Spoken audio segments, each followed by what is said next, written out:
where God calls us to have a different kind of heart. And I want to begin by pointing out that most of us think we've got a pretty whole heart if we've got our integrity. You know, what does it mean to have a really good heart? Well, if you can be true to yourself and know who you are, we've got a pretty whole heart, don't we? But this morning in the sermon, I want us to think hard about this question. What kind of heart do you really have? What's really going on inside of the human person? For most of us, we're pretty sure that we're the hero of our story. You know, we're, first of all, y'all are supporting cast. Did you know that? The story's about me. And I really appreciate the part you play in my play. It's interesting also, I put up a superhero on purpose, because what are superheroes? Well, they're people who can do really, really powerful things, right? And they fight against evil, and they use incredible acts of violence to enforce their will and their vision of things upon the world. That's the human heart writ large. If we had those powers, we could make the world a better place for us. Right? What really is the nature of what's going on inside of me? Well, I can think that I'm a pretty good guy if I've got my integrity right up until I run into that guy. And then I find in him a whole different kind of heart. And in what we look at this morning, we see most powerfully the difference in the kind of heart that he's got and the kind of heart that I've got. And I want his, I think. But when I run into it really and I see it, there's part of our hearts that is so vastly different, we don't even want it. It's God. What are we talking about? Well, we're talking about this.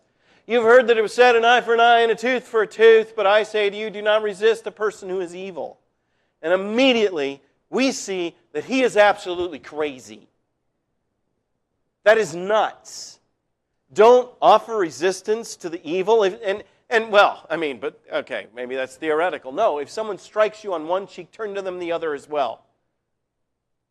This is clearly a crazy man, isn't it? He is so different from us. What Jesus is talking about here, this Latin phrase for the law of retribution or retaliation. And what that law basically says is that when retaliation is carried out, it needs to be carried out in the same kind and degree of punishment. You don't go and do more to somebody else. So if somebody hurts you, you can hurt them back, but only in the way in which they hurt you. Somebody knocks out a tooth, you can knock out one of their teeth. Or maybe go get a dentist to remove and extract one of their teeth. Be polite about your punishment. Somebody puts out your eye, yeah, you can put out their eye, but you can't do anything more than that. That's what the lex talionis is for, right? And right away, we see that what we're dealing with here is a boundary against the realms of evil. Because out there beyond this boundary is where we want to wander. And when we're hurt, we want to give back what we got, but we don't want to stop there. That just equals things up, but I didn't launch this. I need to lose what I lost, but there needs to be some punishment. And you just getting back what you gave isn't punishment. That's evening up the score. I want to go out beyond that fence, into the wild, and encounter the monsters that are out there. Because we want punishment. We want justice. And the law says, whoa. God says, leave that to me. Don't you go out there.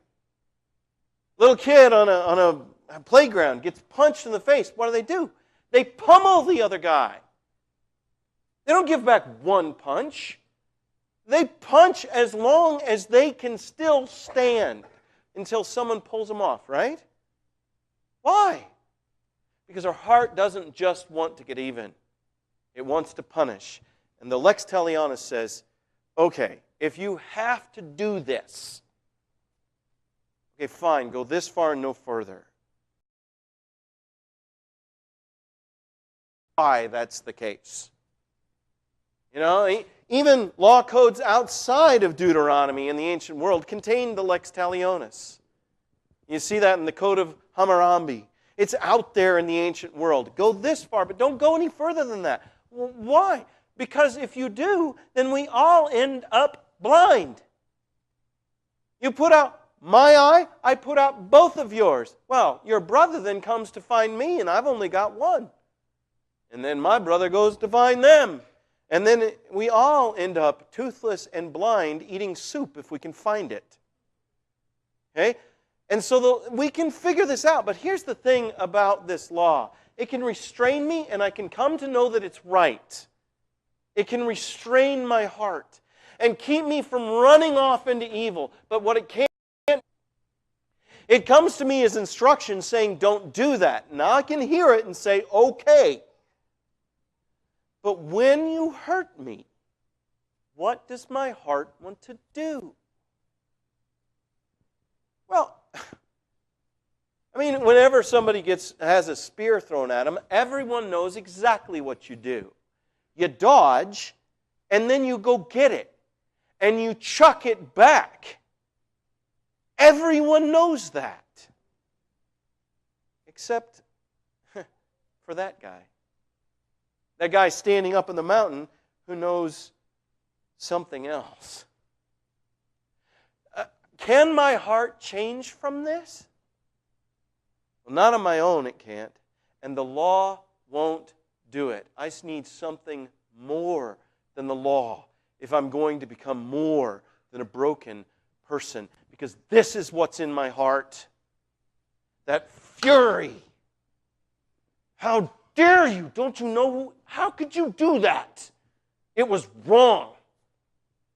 Last night as I was trying to doze off, I got out my phone, because that helps you fall asleep, to look at a screen for a while. And I had YouTube on, and I'm looking through the options, and one of them came up that was called Road Rage. You want to see the ultimate in bad human behavior? Watch a road rage video. Turn the sound down. People say unpleasant things. Okay, but you will not believe the stupid that people do. It's like, I saw videos, it's little video clips of people doing outrageous things, and the people that they do them to have a dash cam, right? I saw people's cars roll over who were doing the stupid. They were cutting someone off, and they did it dumb, and they got bumped, and their car goes rolling away. Like, that ain't smart. That's just dumb what you were doing. But man, that's what's in us. Because we know exactly what we do when we get punched in the face, right? We hit back. But before we do, we take off the glove and we put on one of those. Because we don't give back what we got, we give back something more. And when they go and get that, we go and we get a bat. And when they come back at us with a bat, we pound nails into ours. And when they come at us with that, we've got a knife. And if they come at me with a knife, I've got a gun. And if they come at me with a gun, that's where it leads. That's where the human heart will go unrestrained. How do we change this thing? How do I change that? Because, folks, that's not in God. If it were, every last one of us would be dead. This is not who our God is. How do we change this? But the first thing we got to do is we got to confront ourselves. What kind of heart do I really have? And come to terms with the fact that that's in me. Now, listen, I'm never going to get a knife, no matter what you do to me.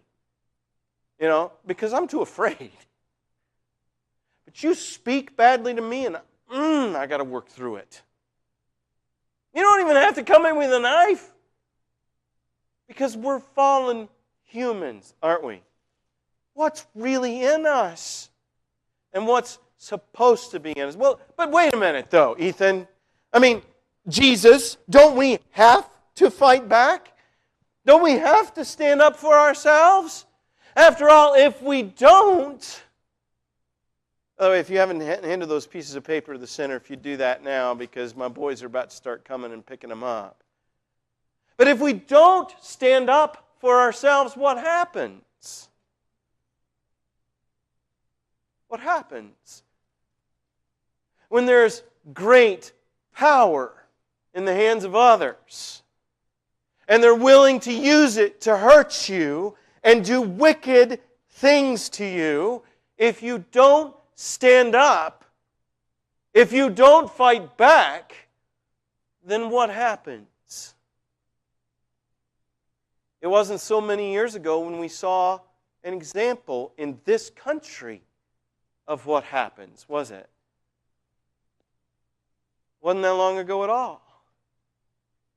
When men and women demonstrated the amazing courage that it takes, the amazing courage to obey Jesus Christ and not lash out at their enemies who had clearly lost their minds, who were doing wicked and evil and hurtful things to them, releasing dogs on them and shooting them with high-pressure water, causing pain and brokenness. And why? Because they were black. It's insanity. Folks, they did not fight back. Don't you have to stand up for yourself? I mean, after all, if you don't, if you turn the other cheek, won't I just end up with 2 black eyes instead of 1? Well, yeah, maybe. There might end up being marks on your body. You might even die. But there won't be a mark on your soul. Because hatred is what puts that there. The bruises that we give to our soul are never done by our enemy. It's always done by ourselves. We always do the distorting and breaking to ourselves in our response to evil and wickedness when we become evil and wicked in reply. And we have seen in this nation, haven't we, people who stood up with amazing courage to say, you can do whatever you want to me, but I will not be bad to you. And think with me for just a second what that did. When white men and black men across this nation held hands, and they said, we're going to stand up and say, these people are men. These people are women. They are humans. And you will not treat them this way anymore. But I will not be bad to you. Did not change our country? The obedience to Jesus Christ that we saw practiced in the late 60s and 70s in this country, didn't we see its transformative power? The power of love and soul force in response to physical force. Violence can never defeat love. But it takes incredible power to be willing to love in the face of hate. Incredible strength and courage. And only Jesus Christ can give it. This is what changed our nation. Do we still have work to do? Of course we do. And this is how we do it. Through the power of non-retaliation. The power of love instead of the power of hate. All this raises the question, well, what kind of heart does my God have? I'm supposed to have that kind of heart. Do you realize that? You were created to bear the image of God, to be like God. What kind of heart does God have? Listen to God as He speaks to you. Do not resist a person who is evil. If I do that, evil will just run wild. All that needs for evil to flourish is for good men to do nothing. He's not calling you to do nothing. This is not about doing nothing. This is about not doing evil. Evil can so easily drive us to be evil. But when we rest in the power of God, we know that God will do the resisting. All we need to do is stand with courage and not be evil. Well, what would that look like? Well, if someone strikes you on one cheek, turn to the other as well. And incidentally, this is not a call for if you're in a situation where you're married to someone who's beating the snot out of you, you're supposed to keep letting that happen. No, you're not. That's not what He taught you here. He's got a particular image in mind, okay? And really, the church ought to stand against abuse when it shows up in a family. If a woman is beating a man with a frying pan, she ought to be stopped. And if a man is beating up his wife, he ought to be stopped. That's not okay. And listen, if you're in that situation, please let us help you. You don't deserve it. What he's talking about here is a picture where somebody is standing on a playground, and one person smacks somebody else and they drop back. And the crowd of people surround them and they're going, fight, fight, fight. Have you ever been there? Did you go to an American high school? Then you've been there. You have so. And what's the other person going to do? And suddenly dignity and honor and integrity are on the line. What kind of person are you? Are you a person who stands up for yourself? Give back. Give back what you got. Come on, put him on the ground. He hit you. Don't put up with that. And Jesus says, you stand where you are. And you say, are you finished? You are a person who hits people. And I am not. You are out of control and you have resorted to violence, but I will not.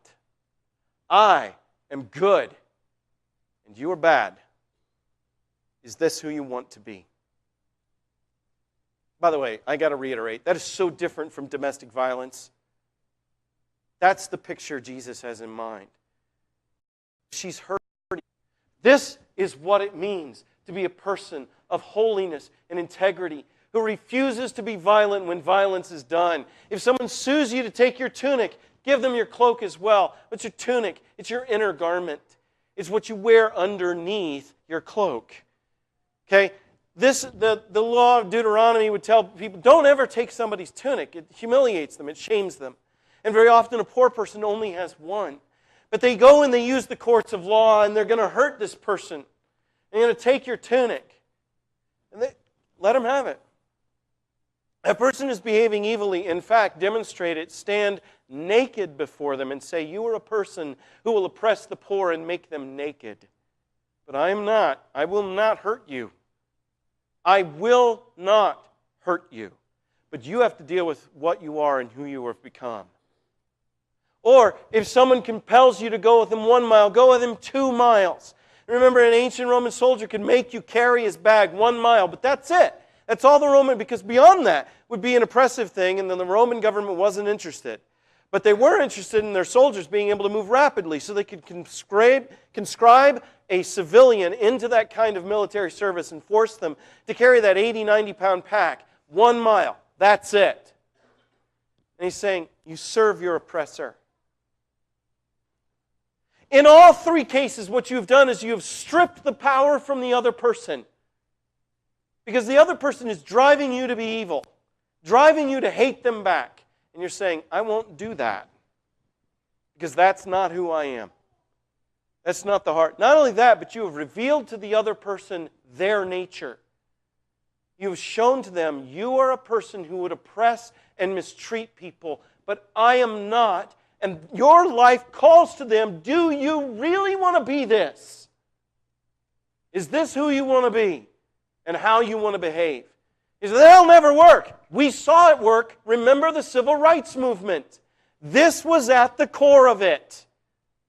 This was the most transformative thing to the racism of a nation that used to own people. Non-retaliation transformed human hearts. It can too do it because it's the nature of God's heart. Remember how He responds to you? You come to Him with all your wickedness and pride and mess and all that's in you. And does He obliterate you the way you deserve? No. He loves you. He welcomes you. And His love for you transforms you. So if we love the people who mistreat us, we become agents of their transformation because we take on God's heart. So what kind of heart does God have? One that loves its enemies. One that refuses to give what it got. That won't become evil because the world is evil. That's what He's calling us to be. That would honestly be hard enough, right? To maintain a peaceful heart when everything around you just wants to lash out. But listen, He goes even further. Give to the one who begs from you. Do not refuse the one who wants to borrow from you. What's that about? They're not hurting me at all. They didn't smack me in the face. What He's saying there is, You be a person who looks to do good all the time. Even to people who just inconvenience you, or you're tempted to look down on or to despise. Do that so you can train your heart so that when the real challenge shows up, you're ready for it. Because getting smacked in the face, folks, that's advanced baseball. Right? That's hard discipleship. When somebody hurts you, when someone intentionally trying to flirt with your wife, or they're trying to take your job, and they're really trying to hurt you, that's hard. Do this so you can be ready for that. Because this is the kind of heart that God has. And practice it in small ways so that when the hard way shows up, you're ready. You're ready to respond with love for hate. Because that's who God is. That's what kind of heart God has. And when I see that and I see Jesus teaching this and I see my own heart, I realize I'm not the hero of the story. He is. He's the one who's good and beautiful walking on this earth. He is the hero. And He's not the hero who does it by violence. He's the hero who does it by absorbing violence. He lets it all fall on Him, and He gives nothing in return. And remember, He could have called on a legion of angels to destroy the world, and He didn't have to go through that, and He chose to for you and for me, and that's how we do it. We come to Him, and He helps us. When I'm hurt, and I'm sad, and I'm angry, and hate is threatening to well up inside of me, I turn to Jesus Christ, and we say, Jesus, help me, this is so hard. And He says, I know. Don't flash back. Don't be evil. You be good. Be my person here right now because you're tested right now, and it matters right now. And you give back good for evil, and you will be beautiful. You will be a light shining in a dark world. You be that. You be what I have made you to be because you were meant to bear my heart, and that's what I did, and that's what you can do. That's how we do it. What kind of heart does my God have? A good and beautiful one. What kind of heart do I have? I'll tell you, very few of Jesus' teachings force me to look as deeply into myself as this one does. He calls us to look through and sort through and say, what am I really like? And if you look into yourself this morning and what you find there is something that you wish was not there, you really can. You don't have to say, well, that's just me and I'm never going to change and everyone has to put up with it. No, that's not true. That's not the gospel. The gospel of Jesus Christ is that you can be saved from that. But you'll need the help of God. And if you want that, let us pray for you. We want to. You really can be changed within by the power of God. It may be that you came here today and you came here carrying a big old bag of rocks. It has nothing to do with what I've talked about. But you're hurting bad and you want the help and the care of the church. Well, we want to pray for you. And if you're not a Christian, there's no better day than right now, today, to start following Jesus Christ because He leads us in the best way of life that there is. If this morning you're subject to the invitation of God, there's room right here. Why don't you come while we stand and sing?